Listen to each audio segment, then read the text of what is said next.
এ ভাই মাইকের কে আছেন?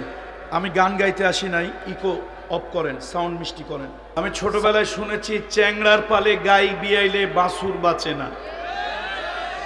তো আজকে দেখি বড়দের পালেও গাই বিয়াইলে বাছুর বাঁচে না। ইংরেজিতে একটা প্রবাদ আছে, common sense is that sense which is not common for all. তো যাদের কমন সেন্স থাকে না তাদেরকে বলে নন সেন্স। তো আমার কাছে আজকে মনে হলো যে মাহফিলটা একটা নন সেন্সের কারবার হলো। ক্ষমা করে দিও তোমরা আমায়, ক্ষমা করে দিও তোমরা আমায়, ভুল করে থাকি যদি কোনো দিন। ও মদিনার মাটি রে, সকল সুখ বুঝি তোর কপালে। নাস্তিকতা নিপাত যাক, দিন ইসলাম জিন্দাবাদ। নাস্তিকতা নিপাত যাক, দিন ইসলাম জিন্দাবাদ। কোটি প্রাণে একই আওয়াজ। খোদা আমি ছোটবেলায় শুনেছি চ্যাংড়ার পালে গাই বিয়াইলে বাছুর বাঁচে না। তো আজকে দেখি বড়দের পালেও গাই বিয়াইলে বাছুর বাঁচে না। ইংরেজিতে একটা প্রবাদ আছে, common sense is that sense which is not common for all. তো যাদের কমন সেন্স থাকে না তাদেরকে বলে নন সেন্স। তো আমার কাছে আজকে মনে হলো যে মাহফিলটা একটা নন সেন্সের কারবার হলো। আমি অনেক দূরের থেকে সকালবেলা আমার মহিলা মাহফিল ছিল নোয়াখালীর কোম্পানিগঞ্জে। আমাকে যদি বলা হতো একটু রাত হবে, এত কষ্ট করে আমি দুপুরে খাইনি, তার কারণ খাওয়ার সুযোগ ছিল না। খেতে গেলে আমি ফেরি মিস করব, ফেরি মিস করলে মাহফিল মিস হয়ে যাবে। আগামীকালকে আমার মাহফিল বান্দরবনে। বাংলা একটা প্রবাদ আছে, অনুরোধে ঢেকি গেলা। তো আজকে আমার মনে হয় অনুরোধে ঢেকি গেলা না, পাহাড় গেলার সমতুল্য। যাক, আসলে আমার কথা বলার মতো কোনো পরিবেশ, কোনো মানসিকতা নেই। আমি ওনাদেরকে বারবার বলেছিলাম যে যেহেতু কালকে আমার ফ্লাইট, আমি যাব বান্দরবনে গিয়ে প্রোগ্রাম ধরবো। অনেক দূরের থেকে প্রোগ্রাম করে এসেছি। আজকে সকালে বিশাল বড় একটা মহিলা মাহফিল ছিল, 1 ঘন্টা 1.5 ঘন্টা বয়ান করেছি, 1 ঘন্টার মতো প্রশ্নোত্তর দিয়েছি।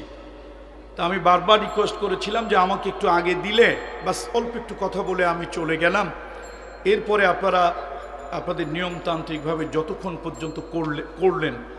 কিন্তু এই সেন্স ওনাদের কাজ করেনি। যাই হোক, আল্লাহ তাআলা আজকের এই মাহফিলকে বরকতময় করুন। কোরআনুল কারীম মুহাম্মদ রাসূলুল্লাহ সাল্লাল্লাহু আলাইহি ওয়াসাল্লামের জীবনের শ্রেষ্ঠ মুআজিজা। আল্লাহ তাআলা কোরআনুল কারীম দিয়ে আমাদের ব্যক্তি, পরিবার, সমাজ, রাষ্ট্র পরিচালনা করার তৌফিক দান করুন। আজকের এই মাহফিলটাকে কবুল করুন। এই মাহফিলকে জরিয়া করে এলাকার যত মুর্দেগানরা আছে আল্লাহ তাআলা সকলের কবরের আযাবকে আল্লাহ তাআলা মাফ করে দিন। আল্লাহুম্মা সাল্লি আলা মুহাম্মদ ওয়া আলা আলি মুহাম্মদ কামা সাল্লাইতা আলা ইব্রাহিম ওয়া আলা আলি ইব্রাহিম ইন্নাকা হামিদুম মাজিদ। দোয়া হবে, যাদের মন চায় একটু দোয়ায় শরীক হওয়ার জন্য মেহেরবানি করে মাঠে চলে আসুন। একদিন এই পৃথিবী ছেড়ে আমাদেরকে চলে যেতে হবে। টেকেরহাটের মরহুম পীর সাহেব দেলওয়ার হোসেন আনসারী রহমতুল্লাহ আলাইহে, উনি আমার বাবা, আমি তার মেজো ছেলে। উনি মাঝে মাঝে কথাটা বলতেন যে একটি মানুষের বিরুদ্ধে যদি একটি মামলা থাকে, সেই মামলার চিন্তায় মানুষ অস্থির হয়ে যায়। আল্লাহ তাআলা প্রত্যেকটা বনি আদম, বনি ইনসানকে 5টি মামলা আল্লাহ তাআলা দিয়েছেন। 5টি মামলা আল্লাহ তাআলা দিয়েছেন। তার মধ্যে 1 নম্বরে মামলার নাম হলো মৃত্যু, 2 নম্বরে মামলার নাম হলো কবর, 3 নম্বরে মামলার নাম হলো হাসর, 4 নম্বরে মামলার নাম হলো মিজান, 5 নম্বরে মামলার নাম হলো পুলসিরাত। এই 5টি মামলা আল্লাহ তাআলা আমাদের প্রত্যেকের ঘাড়ে দিয়েছেন। সুতরাং আসুন, এই পৃথিবী ছেড়ে একদিন চলে যেতে হবে। মানুষের জীবনে মৃত্যু আসবে। মৃত্যু হচ্ছে ইউনিভার্সাল ট্রুথ, চিরন্তন সত্য। দুনিয়ার সব কিছুকে পরিত্যাগ করা সম্ভব, কিন্তু মৃত্যুকে পরিত্যাগ করা সম্ভব নয়। সব কিছুকে ফাঁকি দেওয়া সম্ভব, মৃত্যুকে ফাঁকি দেওয়া সম্ভব নয়। রাজা বলেন, বাদশাহ বলেন, আমির বলেন, ফকির বলেন, ধনী অথবা গরিব বলেন, মৃত্যু প্রত্যেক মানুষের জীবনে অবধারিত। দ্বিতীয় হচ্ছে কবর, আলমে বরজক, মানুষের চূড়ান্ত বিচার শুরু হবে ইয়াউমুল হিসাব, ইয়াউমুদ্দিন, ইয়াউমুল জাযা, ডে অফ দ্য রিসারেকশন, তারপরে ডে অফ দ্য জাজমেন্ট। সেই বিচারের দিবসে আল্লাহ তাআলা বিচার করবেন। তার আগে মানুষের রূহ যেই জায়গাটা থাকবে সেটা হলো বরজকি জীবন। আমরা মুসলমানরা কবর দেই, অন্যান্য জাতি তার ধর্মীয় রীতিনীতি অনুযায়ী তারা কাউকে পুড়িয়ে দেয় বা কাউকে মমি করে রেখে দেয়। যেটাই করুক, তার মৃত্যুর পরের জীবন আখেরাতের আগ পর্যন্ত এটা হলো আলমে বরজক। সে বরজকি জীবনটাকে আমরা চাইলেই বাদ দিতে পারবো না।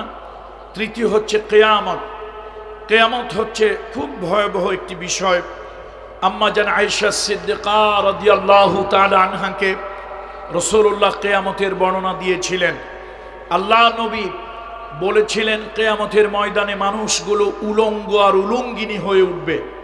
আম্মা জান আয়েশা সিদ্দিকা এত লজ্জা পেয়েছিলেন, লজ্জায় তার চেহারা মোবারক লাল হয়ে গিয়েছিল। ইয়া রাসূলুল্লাহ, কিয়ামতের ময়দানে মানুষগুলো উলঙ্গ আর উলঙ্গিনী হয়ে উঠবে, তাদের কি লজ্জা করবে না? আল্লাহ রাসূল বলেছিলেন সেই কিয়ামতের ময়দানটা এত ভয়াবহ হবে যে মানুষের লজ্জার অনুভূতি থাকবে না। মানুষগুলো শুধু বলতে থাকবে আইনাল মাফার, আইনাল মাফার, কোথায় পালাবো, কোথায় লুকাবো, কোথায় ভাগবো, কোথায় আত্মগোপন করব। মানুষগুলি বলবে, আল্লাহ তাআলা জানিয়ে দেবেন কাল্লা লা ওয়াজারা ইলা রাব্বিকা ইয়াওমা ইযিনিল মুস্তাকার। ভাগবার কোনো জায়গা নাই, পালাবার কোনো সুযোগ নাই। আজকে যেদিকেই যাও আল্লাহ তাআলা তোমাকে বেষ্টন করে আছে। এবার শুরু হবে মানুষের জীবনের চূড়ান্ত পরিণতি, সেটা হলো বিচার। বিচারটা এত কঠিন, রাসূল আকরাম সাল্লাল্লাহু আলাইহি ওয়াসাল্লামের কোনো গুনাহ ছিল না, হাবিবে কিবরিয়ার কোনো গুনাহ ছিল না। আল্লাহ তাআলা ওহীর মাধ্যমে মুহাম্মদ রাসূলুল্লাহকে মাসুম বানিয়ে দিয়েছিলেন। সেই বিচার কত ভয়াবহ! নবীজি সকালবেলায়, সন্ধেবেলায় প্রতিদিন দুইবার আল্লাহর হাবিব আল্লাহর কাছে অশ্রু সজল নয়নে আল্লাহর কাছে কেঁদে কেঁদে বলতেন, আল্লাহুম্মা হাসিবনি, আল্লাহুম্মা হাসিবনি হিসাবান ইয়াসীরা, আল্লাহুম্মা আজিরনি মিনান নার। আল্লাহ তাআলা আমার জন্য জাহান্নাম থেকে আমাকে পরিত্রাণ দিন, হিসাব আমার জন্য সহজ করে দিন। যে নবীর কোনো গুনাহ নাই, মাসুম, তার আবার জাহান্নাম কি, তার আবার হিসাব কি? এরপরেও তিনি উম্মতকে শিক্ষা দেওয়ার জন্য আল্লাহর কাছে কেঁদেছেন। সেই চূড়ান্ত বিচারটা এত কঠিন হবে, সেখানে কে কোন দলের, কে কোন মানহাজের, মাযহাবের, কে কি ইত্যাদির দিকে আল্লাহ তাআলা তাকাবেন না। আল্লাহ তাআলা তাকাবেন মানুষের আমলের দিকে। আমলকে দেখে তার বিচার করা হবে। চূড়ান্ত হলো আল্লাহ তাআলা সর্বশেষ, at the last of all, Allah Taala বলবেন যাও, যার যার পুলসিরাত পার হও। সে পুলসিরাতটা কারোর জন্য হাইওয়ে, বিরাট বড় রাস্তা হবে, দিনের আলোর মতো পরিষ্কার হবে। কারোর জন্য সংকীর্ণ রাস্তা হবে, কিছু অন্ধকার হবে। কারোর জন্য চুলের মতো চিকন, হীরার মতো ধার হবে। আমাবস্যার রাতের থেকেও গহীন অন্ধকার হবে। এই পাঁচটা মামলার মুখোমুখি ইচ অ্যান্ড এভরিবডি, প্রত্যেক মানুষ, প্রত্যেক ব্যক্তিকে এই পাঁচটা মামলার মুখোমুখি হতেই হবে। আল্লাহ তাআলা সে পাঁচটা মামলা আমাদের জন্য সহজ করে দিন। আল্লাহ তাআলা আজকের মাহফিলকে কবুল করুন। সকল মুর্দেগানদেরকে আল্লাহ তাআলা ক্ষমা করে দিন। আল্লাহুম্মা সাল্লি আলা মুহাম্মদ ওয়া আলা আলি মুহাম্মদ কামা সাল্লাইতা আলা ইব্রাহিম ওয়া আলা আলি ইব্রাহিম ইন্নাকা হামিদুম মাজিদ। আল্লাহুম্মা আমিন। ربنا ظلمنا أنفسنا وإن لم تغفر لنا وترحمنا من الشيطان الرجيم. بسم الله